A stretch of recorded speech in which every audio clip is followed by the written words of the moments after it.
Hello, everyone. Thanks for coming to our session today. I'll introduce myself, but a couple of quick pieces of housekeeping.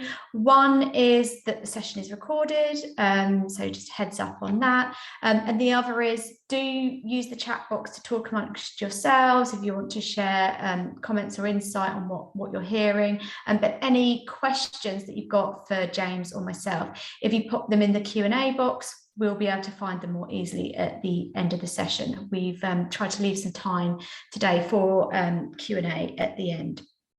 So that's housekeeping out the way, thank you.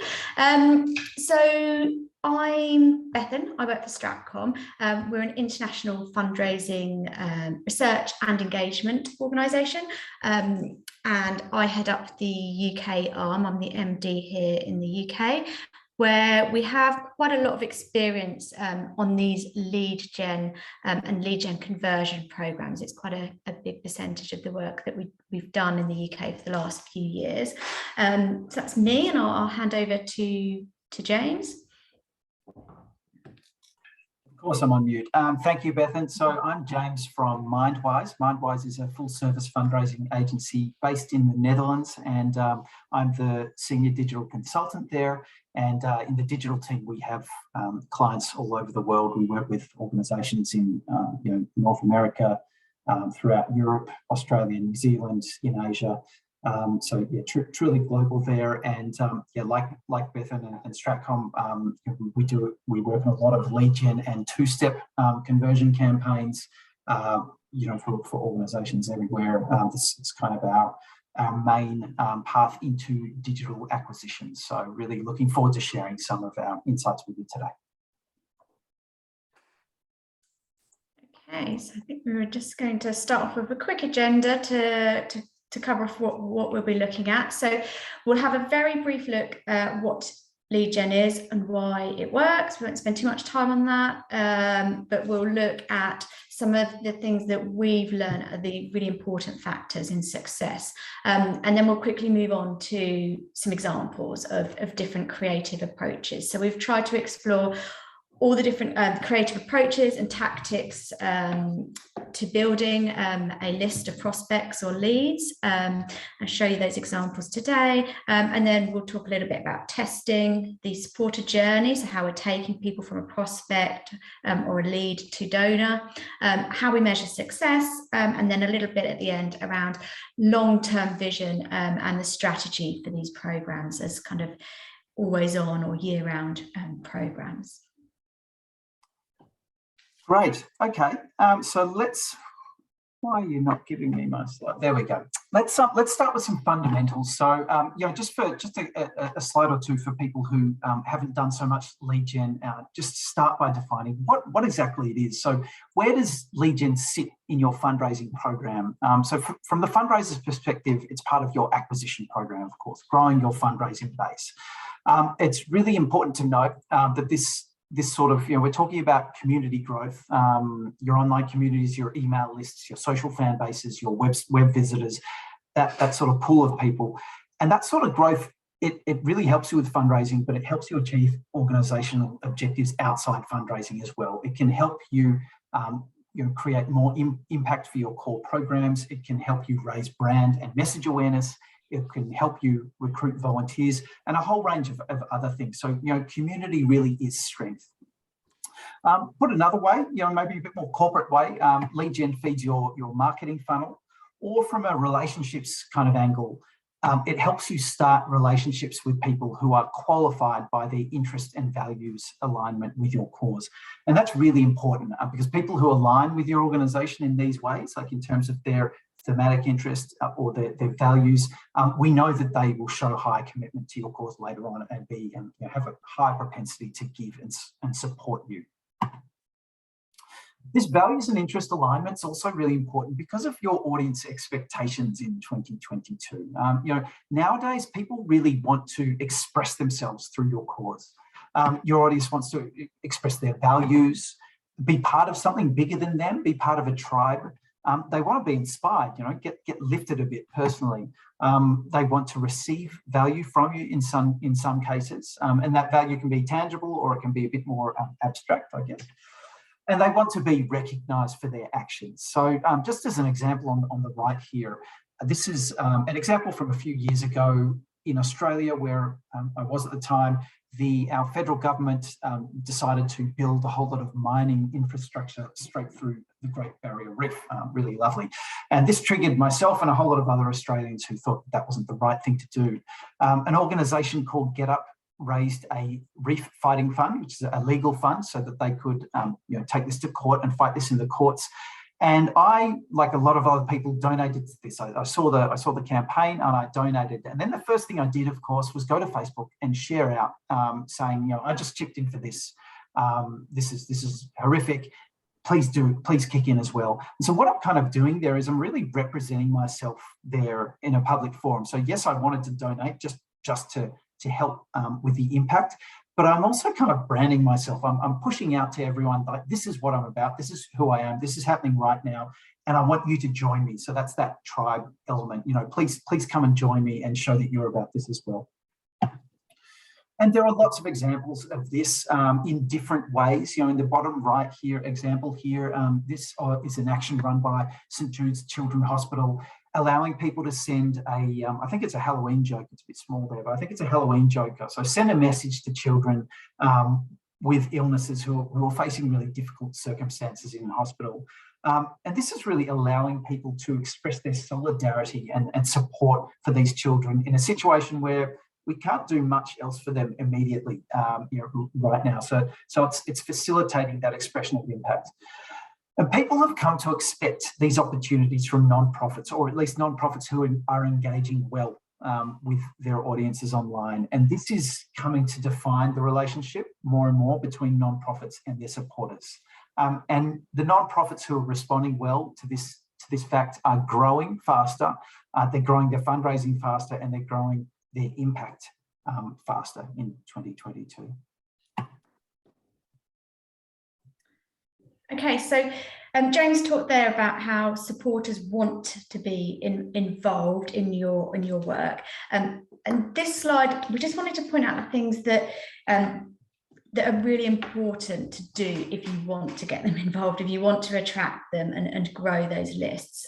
So there's three things that are probably more important than anything else. So there's relevance. Does the message or the proposition resonate with your target audience? Meaningful. Is the call to action tangible? Can supporters actually make a difference by taking the action that you're asking them to do? And is it low bar? Is the proposition easy to say yes to, easy to agree to? And is the process frictionless? They're the three things that are going to have most impact on the success of your campaign. And of all of those, relevance really is the key. It's just so important in stopping the scroll, in getting the click-throughs, in getting the engagement levels, and ultimately, if we're doing this for fundraising, it's going to give you the best, those with the most propensity to give. As well. And this is the example I wanted to show you here, this Autistica campaign that we ran a few years back. It really highlights what we mean by relevance and the importance of it. So the example, the image there in the middle, so this is an autism research organisation, and this was one of the first ads that we went out with. It's a picture of Luke. He's a young person with autism, and it's an image of him, and the text, the copy talks about his struggles with autism. Then if I draw your attention to the ad on the left, this was by far the better performing ad of these two. Now, when you consider our target audience was the parents and carers of those living with autism, this ad on the left speaks to the parent or the carer. So it talks about Jo, the mother's struggle and challenges of caring for someone with autism. She's included in the picture there, so it's very relatable to a parent or carer looking after someone with autism. They can literally see themselves in that image, hear themselves in that copy, and feel heard and seen. Yeah, and we've really, in preparing for this this webinar this week, Bethan and I, we've been riffing a bit on this this point of audience relevance, and I just, yeah, we're probably going to sound a bit like broken record players by the end of this, because we're going to show a lot of examples of that. But yeah, totally support that point. Okay, so now we're going to go through a set of examples. This is kind of the core focus of this webinar, going through a whole lot of examples of different campaign types and creative territories, and we're going to pull out a few key points about each. Do note as we go through the breadth of different options available to you. This is a real key point that I want to emphasise, because we want to encourage people to think about what, you know, I've heard nonprofits say, oh, we can't do petitions, therefore we can't do lead generation or things like that, or we can't do a you know, hand raiser for this specific reason. There are a lot of different options, and there are options for every nonprofit, and multiple types. So as we go through, I do encourage you maybe just to ask yourself and have a think about, like, how might this type of action look for my organisation, and could we execute this in some way? So first off, we're going to talk about hand raisers. These are two campaigns for Orbis International that we ran. The one on the right we ran for quite a while, for maybe 1.5 years. Both hand raisers have a send a message element as well, which I'll come back to. So on the left, the hand raiser on the left, that is focusing on our hero figures of the Orbis story, our eye care specialists, and the other campaign on the right, that is focusing on our beneficiaries, who are represented by this little girl, Marla. So coming back to that relevance point to start off, you know, relevance is really key for both of these campaigns, but I think topical relevance, particularly on the left, in the iHero campaign. This was launched in mid-2020. I don't need to tell you what was going on right then. It was right when people everywhere were celebrating healthcare workers and for their commitment during COVID and to supporting us all. And so what we're doing here, and you know, it was the same for Orbis eye specialists. They worked through COVID at, you know, significant personal risk to save sight, literally to perform, you know, surgeries and processes that saved people's sight that would otherwise be lost. So we took that sentiment towards healthcare workers broadly, and we directed it towards this campaign, and very successfully. So you're seeing both of these also an expression of values. And it, you know, on the right is a really clear example. If I just talk about that for a second, you know, we've got a strong statement about how the world should be. Every child deserves healthy eyesight. Every child should have healthy eyesight. You know, that's a strong value statement. And both of these campaigns, and that, I should say, that campaign on the right, I think I already mentioned, is Orbis's most successful and prolonged lead generation campaign. It's a bit of an evergreen campaign. Both of these, as a final point, that on connection, both of these campaigns are written as a message to the subject, which really, so you're kind of putting your hand up and you just need to click to join this message, essentially. So it is like a hand raiser, but it's written as a sender message, which aids the supporters' perceived connection with the subject of the action. Okay, next we're going to talk about petitions for a second. So this is a petition campaign for Lifeline, which is an organisation working on mental health and suicide prevention in Australia. And so when we talk about petitions, it is sometimes a bit of a flexibly used term, but activism and petitions are a very specific, you know, mechanism. A real petition makes specific calls, be they on policy or legislation or maybe practice or behaviour, and those calls are made on a specific target, often government, sometimes corporate. Greenpeace does a lot of corporate, you know, targeting petitions. And the petition, you know, just a small point, but it doesn't always have to slam the target or make the target the enemy. Sometimes that's not appropriate. For example, if you're an aid organisation working on the ground, in a place in a developing country where the government could close your operation or your people could be at risk if you criticise the government. In some of those cases, we've actually made it a positive petition and said, right, thank you so much for the steps you've already taken, government. Paint you in a good light. Could you please now take the next step to solving this issue? So coming back to the main points, that point about theory of change. So a petition narrative So you've got two parts to a petition. One is the petition text, which is what the specific technical detail of what you're calling for the target to do. And then you've got the narrative. So that's the sort of consumer-facing copy, in this case, on the right side of the landing form here. There. So the petition narrative really needs to aim for theory of change, which is a compelling argument for why the supporter signing this petition right now is going to lead to change. What opportunity do we have right now? So in this case, in the Lifeline campaign, suicide at the time was causing double the number of deaths in Australia as road accidents, but road safety was receiving double the funding as suicide. So there suicide prevention. So there was a real imbalance in funding there, and we were able to take that and develop a compelling narrative around that, saying the government actually can reallocate that funding. Now's the time. There's an impetus around mental health. Now's the time to do this. And this campaign had great fundraising results. Over 150,000 petition signatures in 9 months. Over 65,000 new email addresses, many phone leads, many new monthly donors, but also achieved great real world impact as well. So, the government agreed to funding extra Lifeline programs. There was real policy progress made in Australia. It was really across the board, not just those great fundraising results. Me. So yes, pledge. Particularly useful to go straight after petition. I think sometimes these can get a bit confused or grey. But petition, as James said, is about changing others, often policy change, whereas a pledge is about pledging to make a change ourselves.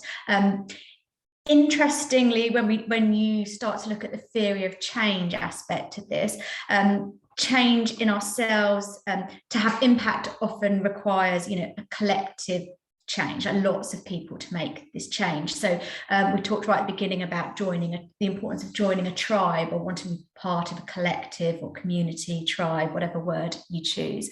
Pledge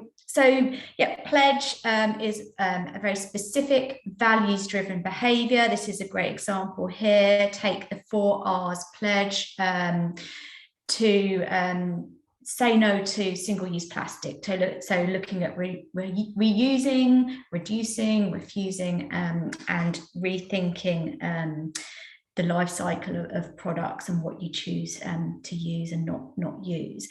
And again, then relevance is really clear here. I think saving the environment and making changes in this area is relevant to all of us. These pledges are something that's achievable. It's something that people have probably already been thinking about. There's lots of news. It's quite topical. Their friends are talking about some of these areas. So great relevance also.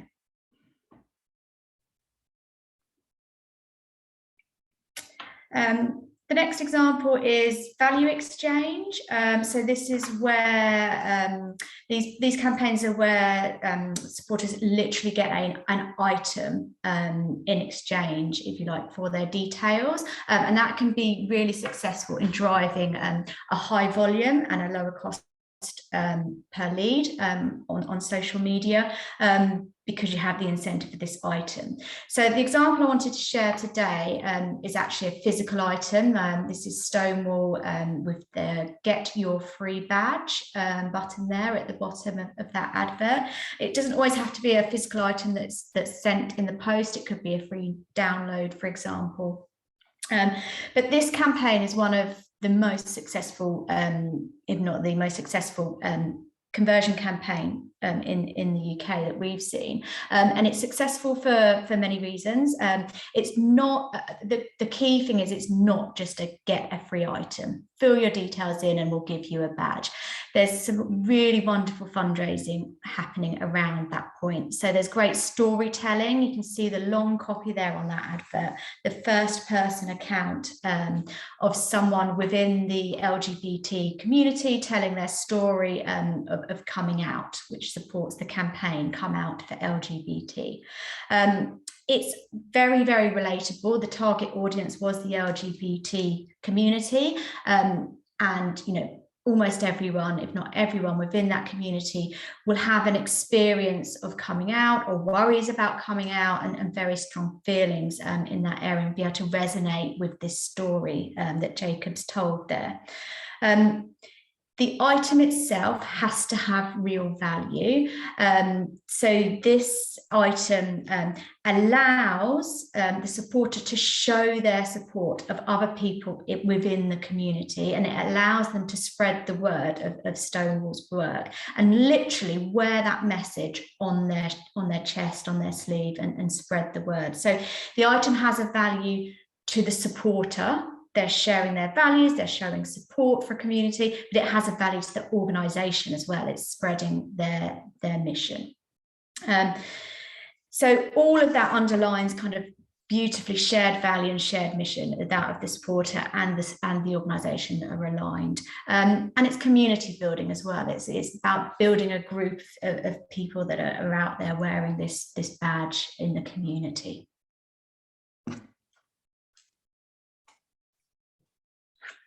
Did it again. Okay, so moving on, this time to a survey. So here, this is a survey for Baker IDI, which is an organisation that works on heart disease and diabetes, cardiovascular disease collectively. And this survey, in a way, was exchanging value as well. It's offering similar value as a value exchange, but through a different user experience. So as people went through this survey and answered questions about their lifestyle, they got feedback and recommendations based on those. So it's responsive. And with this sort of thing, I'd say with a lot of value exchange as well, self-interest is really quite a motivating factor. You know, in this case here, people are you know, genuinely, they're interested in their own health and making sure that that's important. And so our job with the supported journey then is bridging that gap between self-interest and then helping to fund the solutions to the issue that we're talking about.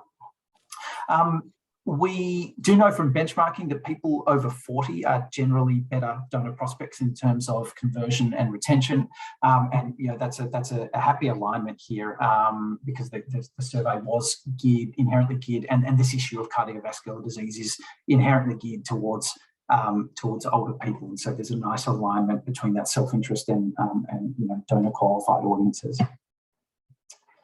One more survey now that's a little bit different here. This is a different type of organisation, Bush Heritage and a conservation organisation in Australia. And this is a survey challenging people to find out how much they know about Australia's unique flora and fauna. This was also a responsive survey. So as you went through and answered questions, the survey gave you short facts and stories that educate you about the issue, but also about the Bush Heritage mission and its place in the story, and sort of built that relationship between supporter and organisation, but through the experience, you know, not just lecturing people on your programs. So the drivers here, here we're talking about genuine interest and curiosity. This one isn't referencing the audience directly like the previous survey, but it isn't a topic that, you know, again, donor aligned audiences, you know, older Australians, probably with some disposable income and education, are interested in, and there's a lot of curious stuff going on with Australian animals. So yeah, we were able to really unpack that and play with that and the ads driving to this landing page. And there's also an element of challenge. So it's addressing the viewer saying, how much do you know? Let's challenge you and find out how much you actually know, which can bring us in a bit as well.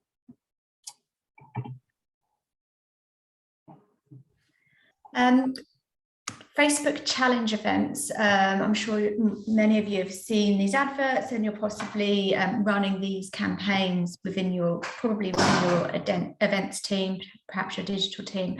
So it's a rapidly growing area of fundraising. There are hundreds of these challenge events happening on Facebook. And you know, up to tens of thousands of participants taking part in each event. So they tend to be quite formulaic. I won't go into too much detail about them. It's a really interesting growth area that we're looking at the moment. If anyone wants to kind of talk more about it. later, but yeah, huge growth area. The events in themselves, on average, it was reported last year that they get a 4-to-2 ROI.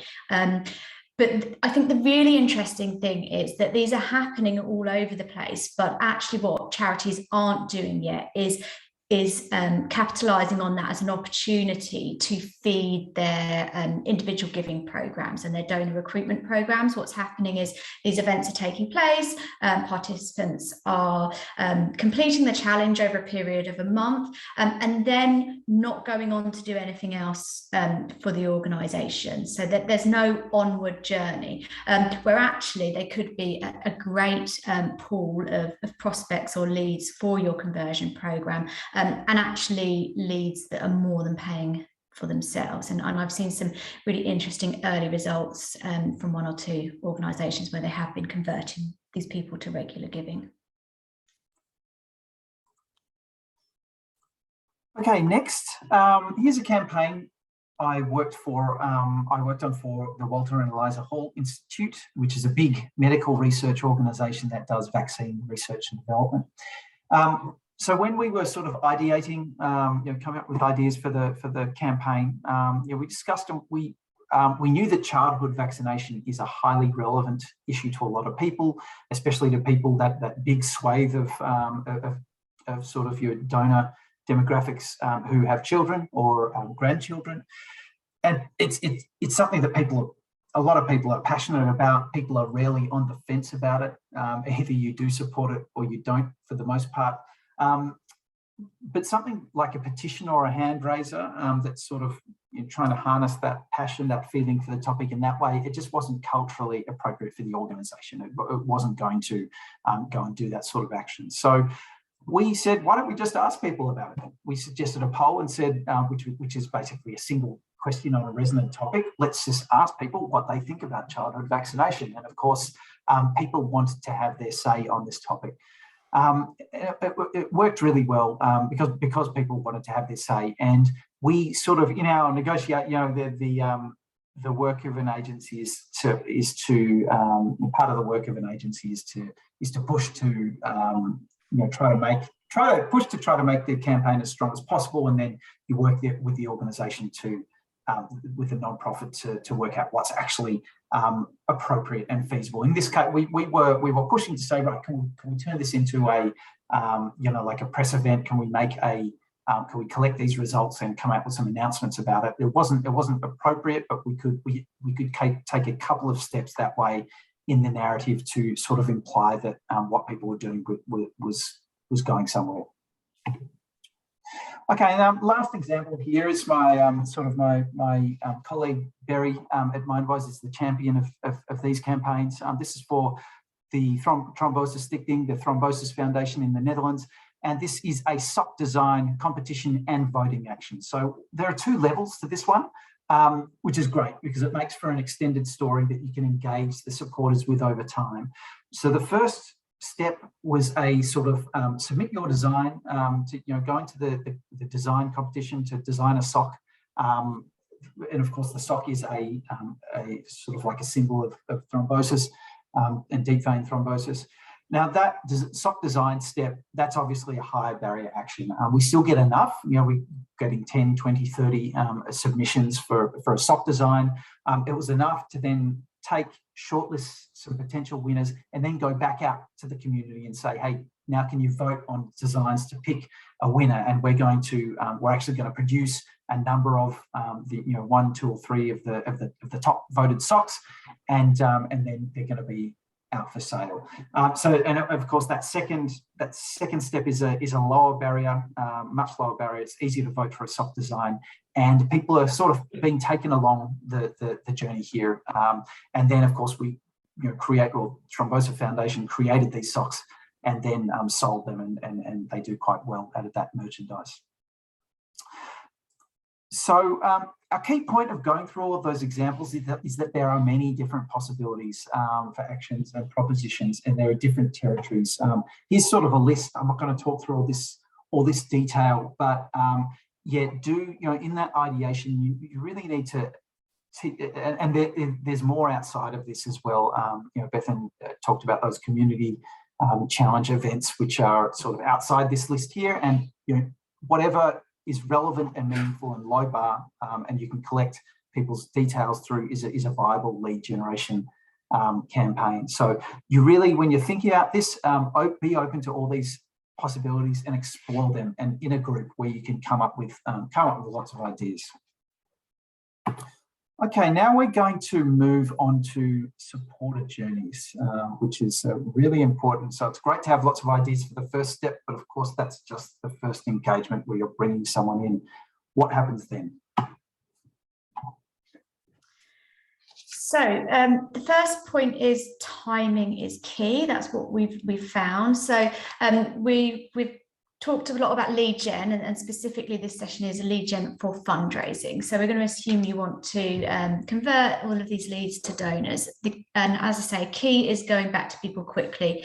So first of all, if I draw your attention to that graph there at the top with the downwards trend line, what we're looking at across the bottom is the number of days between them signing up on social and us phoning them at Stratcom with a conversion ask. What you'll see is very clearly that the longer you leave it, the lower your conversion rate will be. We almost always see the same pattern, that actually days 1 and 2 isn't as optimum as waiting 24, 48 hours and calling them at day 2, 3. Days 2 to 5, 2 to 7 tend to be the really strong, the sweet spot, if you like, of conversion, and then a downward trend after that. Now, what the arrows at the bottom are showing you is the engagement that needs to happen in the background. So what we try and do at Stratcom is, before day 2, day 3, when we call them, we try and make sure that they've had at least 2 comms from the charity, whether that's emails, SMS, or a mixture of both. And we're looking to kind of build trust, engagement, etc. from those comms, so that they are a better prospect for conversion when we speak to them. Now, of course, we try and call everyone at day 2 and 3, but not everyone answers the phone. It does sometimes take a couple of weeks to get hold of people, which is why we always recommend a continued engagement program where there's emails and or SMS dropping fairly regularly over that 2-week period while we're trying to get hold of them. That keeps them warm. Without that, that trend line would be an even steeper decline. So yeah, that's that slide. And then just to very briefly touch on the importance of channel mix and what we're using each channel for. So social, where we're attracting new leads and prospects, is fantastic. We're finding people where they hang out. It's very sophisticated targeting on Facebook. It's huge audiences and reach, and we can do lovely things of image, videos, storytelling, some of the things we can't do, for example, on telephone. So that's where you're using social. Then we use email and sometimes SMS for the engagement, because you can have longer format. It can be a two-way conversation. You can offer things back. But really what you're trying to do there is prime those leads for the fundraising ask. You're trying to do some of the acquisition work, like i.e. building trust, demonstrating impact, educating them about your work in those emails before you ask them for a monthly gift. And often you're trying to move them from a single cause issue. They've engaged with a petition about a single area of your work. We need to quickly involve or show them the wider remit of your work and engage them in that if you're expecting them to give a regular gift to that. And then finally, the phone is used to convert. There's lots of reasons why the phone is really good, and they're listed there. I won't go through all of those reasons. I think the next slide probably speaks for itself. And I think lots of you that are on the call today use telephone, so you'll know the power of phone. If you're able to just, that's it. Yeah, I mean, phone is just just converts at a much higher rate than other channels. So that bar in the middle there is lead conversion, comparing phone to email and mail. So make sure you're capturing phone numbers and the correct opt-ins for your country, because a huge portion of your income is going to come from that channel and integrating there. Okay. And this is just a really quick stat or example to show the impact of those pre-call comms. So this is looking at an audience that the top bar did not get a pre-call comm before we phoned them, and the bottom two, they either got an SMS or an email. This client actually, this was just looking at a single SMS or a single email that went out, and you can see the impact there that it had on the conversion rate. So really important. So I'll just add a couple more points on supported journey before we move on to the final part of the presentation. Firstly, an important note about planning the full journey in advance. So, you've got a range of options with your supported journey. It might be something relatively simple where you're serving some ads to a Facebook, driving traffic to a Facebook lead form, and you're sending those leads to the phone. Maybe they receive a thank you email, or it might be something way more complex with landing pages or a microsite, videos, email journeys, all sorts of things going on, retargeted advertising. Either way, whichever way you go, you cannot just focus on the first engagement, which is the lead gen. You must, if you want to maximize results, you must plan everything, all the channels, creative, data flows, data formats, comprehensively to execute a successful campaign and have everyone, including suppliers, if you're working with suppliers, on that same page. I've seen some tragedies where a lead gen campaign has had a huge unexpected success and there isn't this full comprehensive supported journey plan. And while that's being worked out, while the teams are scrambling to try to work out what we do next with these, all this data, the new supporters and their conversion potential are going cold. So that's why I prefer to talk about these as two-step or multi-step campaigns, because it's not just about lead gen, it's about the full journey. And of course, you need to test everything comprehensively. And the second point, I want to illustrate with this campaign for Soy Dog, which was aiming to stop the dog meat trade in Thailand. It ran from 2014 to 2018, something like that, a real evergreen campaign. And it's a great example of alignment between multiple stages of the campaign. So to talk through the supported journey, the first step was a petition. That's what we went out the broadest with. Call respectfully on the Thai junta at the time to enact more, to do more to stop the illegal dog meat trade and enact animal rights legislation. After you sign that petition, we said, okay, thanks so much. Now, will you buy a billboard for around $25 US? These billboards Soy Dog was putting these billboards up in communities where dog meat trade was happening, and the billboard was offering a reward for information that led to the arrest of a dog meat smuggler. So, in step one, we're saying sign the petition to achieve what change this way, and we're saying thanks so much for signing the petition. You're clearly committed. While we're waiting for that change, we've got a way to come at the problem from here, and it happened to be a really tangible donation ask, which is a lovely way to activate people for the first time. Then for the third step, okay, thanks, you've signed the petition, you may or may not have bought a billboard. You've helped us save actually thousands of dogs, and we have them now, and we've got them in our shelters, and they need food, and they need shelter, and they need medical treatment, and that's an ongoing need. So will you make a monthly gift to help us save, sort of keep those dogs on an ongoing basis? So it's a really nice monthly giving proposition. And so you can see the alignment of motivations between those three steps. Someone who signs that petition, we're asking them the subsequent two steps, that they're stepping people up in terms of commitment and ask, but the motivation is totally aligned. And that's what we need to go for. If we've got problems when we bring people in on apples and try to convert them on oranges, that's a time, and I'm sure Bethan might back me up here, that's a time when it's really difficult to convert someone when the fundraising ask doesn't align that well. Absolutely. We always recommend that you plan the creative from the end point. So start with identify what's your strongest fundraising proposition that you're going to use with the conversion ask, and then work backwards, then finalize your online creative and make sure that it fits and it speaks to that final endpoint in the journey that you want to take them to.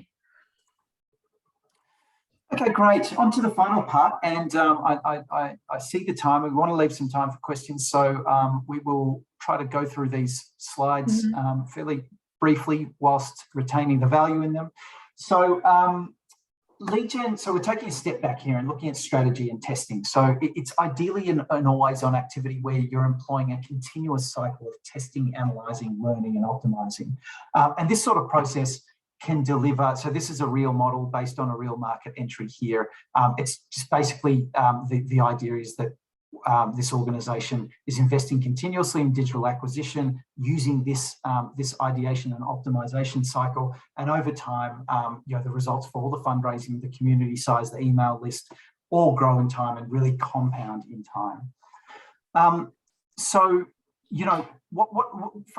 to step a bit more, because this sort of diagram, a lot of people talk about, test, analyse, learn, optimize in digital without explaining how that actually works. So here's an example of how we do it at Mindwize with lead generation specifically, and I think Stratcom uses similar processes. So we start by ideating with us. I'll skip a bit of the detail, but we have a workshop with the organisation where we sort of guide everyone through what we're trying to do and get everyone on the same page about lead generation, and then we come up with a lot of ideas, lots and lots of ideas across different territories, often over 50. Then we vote. We have a voting process via survey, and based on that and overlaying with experience, we make a recommendation on the top 3 that we should actually test for their lead generation potential and donor conversion potential. When we've agreed on a top 3, we develop creative and run those 3 in a multivariate test campaign, so to segments of the exact same audiences. Facebook's great for that because of how you can structure the campaigns and the targeting options. And this can be short, it can be 2 weeks or less. It's just enough in digital. It's just enough to gather real data on audience response, so we know how the audience responds. It's not just it's not just based on opinion. And then we can pick one of those, ideally, or maybe more than one, to that we can roll out. And of course, when we're looking at results, I think Bethan's going to get to this in a minute, but we're not just looking at the lead gen results. We need to look at the conversion results as well. So here's a campaign we ran for Animals Asia. On the left, we've got a petition like a letter to the Vietnamese government action, like a petition. In the middle, we've got a paw raiser, so a hand raiser, but for bears. And on the right, we've got a which bear are you quiz. Here are the results for that campaign in the UK. It was a multi-country campaign. And these are Hong Kong dollars. So actually, we're talking around 27 euro cents for the winner and around $1.70 for the loser. So they're all viable, but in terms of lead generation, but you can see the range of results that we get in terms of lead generation. And this is why we test, because up until we have this data, it's just opinions, and everyone, including the most talented strategists and creative directors, will be wrong sometimes about how they predict the audience to respond. Of course, it's not just about the lead generation. I think over to you, Bethan.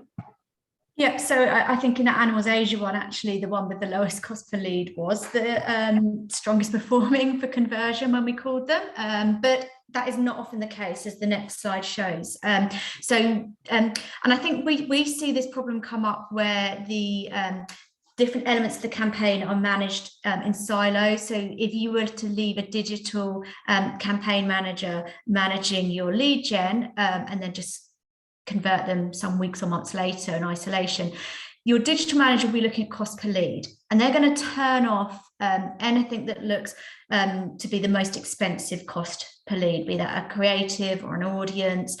This particular slide is looking at different audience sets. And so the blue bar is cost per lead, the orange line is cost per acquisition, which takes conversion rates into account. What I want to draw your eyes to is firstly those 2 red arrows there, 2 segments with very similar cost per lead, but vastly different cost per acquisition. So the cost per lead was the same, but they converted very differently. So that will feed into which segments you might want to leave turned on. And the final point on this slide is the blue arrow there. The men 25 to 54 were the most expensive leads to recruit for this organisation at almost £2. So again, some might have turned that segment off, but we were tracking it through. We were watching carefully how each segment converts, and they were producing the lowest cost per acquisition, lowest cost per new monthly donor. So often more expensive leads are your better leads, and more than pay for themselves.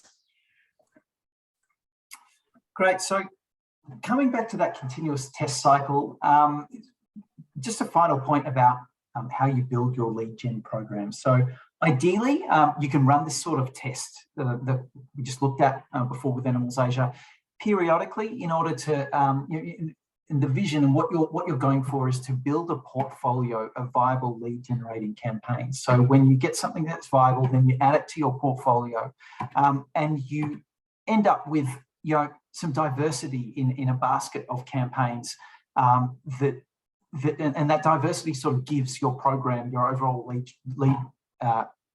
lead gen program, and so donor acquisition program, more stability, as you can guarantee that steady supply of leads.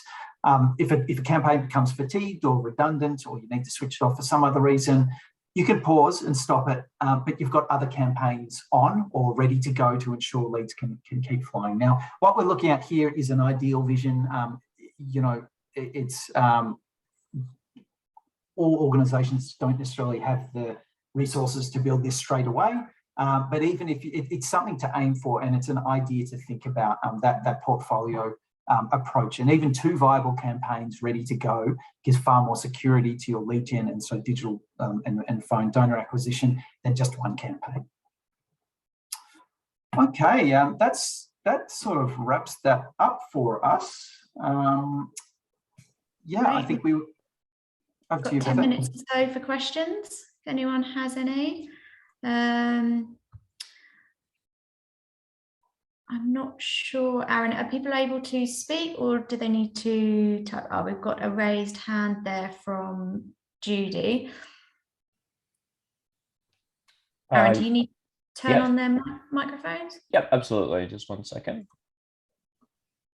There you go, Judy. You should be able to. Hi there. Didn't expect to be doing this live. I was going to type the question in, but the Q&A doesn't seem to be working. Anyway, my question is, so if I'm understanding right, Stratcom does the follow-up telemarketing, Mindwize digital.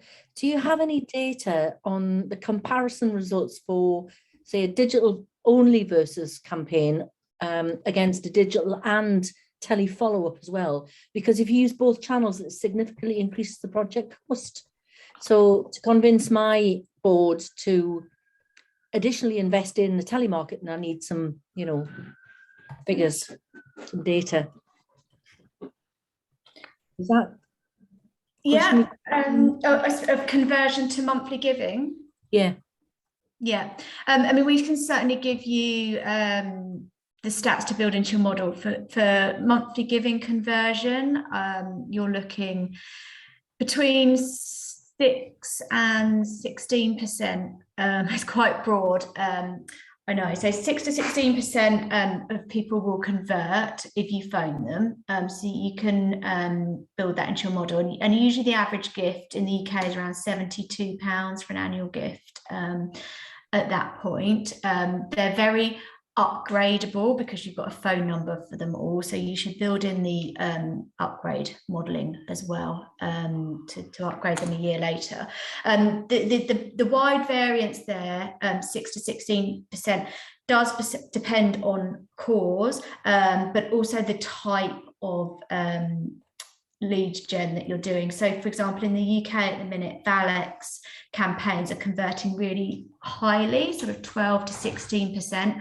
That, for example, that example I gave there with the pin badge, but there is more cost involved in that with the pin, with the postage and the packaging. So yeah, it might be that a lower conversion type campaign actually has a better ROI. And I'm sure, James, you can share some stats to build into Judy's model around email only conversion or online only conversion to regular giving and percentages. Yeah, definitely. I think just to sort of support what what you have on this slide of yours, Bethan, and what you were just saying. Definitely, if if you're stepping into this with an aim to scale donor acquisition, then that's the role of the phone. And if you want to acquire a steady and strong, you have quite ambitious targets, and it's a fundraising program where you're really trying to scale that fundraising acquisition, you do need phone. The only exception to that may be where you can really achieve scale. Maybe it would be like a very, very almost wildly successful, campaigning sort of, activism sort of campaign, where you can get huge volumes of people in, and then the much lower rates of conversion of digital channels, and they are much lower, much lower. So can still deliver you a significant proportion of donors. But again, if you caught all of that big amount of leads, well, you'd need significant budget, but you'd get a lot of donors. So I hope that's sort of clear. Like, they're both to me, because we Mindwize actually we do phone, not in the UK. We don't work in the UK. We do phone in Germany and the Netherlands and Belgium. We do see that, and for most organisations, it's who are looking to scale fundraising through this, phone is really necessary to get those significant results. Okay, thank you. Yeah, I think that's true. We're seeing it take over really a lot of face-to-face and direct dialogue, door-to-door channels. The acquisition cost can be higher, but it's about scalability. Yeah, so people that are looking for a high number of monthly donors. I might just quickly add, just on the digital side, where we manage digital programs for a number of organisations, and what digital is good at is not necessarily scaling donor conversion fast, but if you set things up well, it can be a steady low to low mid flow of donor conversion through. If you set up your welcome journeys and your conversion, and then you do good regular appeals that are compelling, that have that are just executed correctly, and you've got good fundraising stories and propositions, that's where you can get that regular flow of donors. But yeah, if we're getting leads and we want to convert them and scale, just repeating myself now. Yeah, I think if we look at your lovely graph that you showed earlier, the long tail on some of these programs, that's where the online aspect and the online asks really come into play, and it continue to bring money in over the years, or the email, should I say. Cool. Any other questions? I do see a question from Alex, so I'll just unmute Alex. Thank you. Alex, go ahead. Thanks. Hi, Bethan. And hi, James. Thanks very much for the great presentation. We at Oxfam do a lot of lead gen, as you know, across the globe. And the thing that we find has the biggest impact on ultimately on the cost per acquisition are two things: the opt-in rate of the telephone from supporters and or prospects rather, and the contact rate on the telephone. Those are the things that we're finding having the biggest impact. So we can drive good cost per leads through the methods you're talking about, James, and we get good conversion on the telephone through what methods you've been talking about, Bethan. So I'm wondering whether you guys could give us any pointers around how to optimize the take up of opt-in for telephone and the improvement of contact rate through this journey that you're talking about from start to finish, in terms of kind of engaging with the channel, with the telephone channel itself, and other methods that you know. Yeah, I'll recap where we're at, Alex, for benefit of the others, and then I'll let James talk, so you can hear a different opinion on this and advice. But yes, yeah, so we've looked at this area with with you in Oxfam, and obviously it's different in each country, like the opt-in rates, the fact whether you need an opt-in and contact rates. But looking at the UK for you, we've been exploring whether lead gen forms versus a landing page is better, because Facebook lead gen forms automatically populate with a phone number. So we usually find that is the best approach to drive up phone number. You're finding some interesting learning around that, and the cost per lead, however. And then, yeah, contact rates, I mean, in the UK at least, is a struggle, and there is a limit to what you can do to make people answer the phone. You know, there are people that just don't like answering their phone. So you can play around with different CLIs and stuff. One thing that we know is sending a pre-call SMS, like an announcer, lifts contact rate, but that works best on value exchange campaigns where they've got a reason. So it's kind of like, this is us, we're trying to call you so that we can get your free badge to you. People want to take that call because they want their free badge. So it's a little bit harder creatively to do that when it's not a Valex, but it is one of the reasons why Valex are quite successful at the moment. But you know all that from me, Alex. That's the benefit of others. I'll let James share any additional points on that. Yeah, so just to drill in on that, it is a really important little niche area where you kind of only really find out about and learn the nuances after doing it for a while.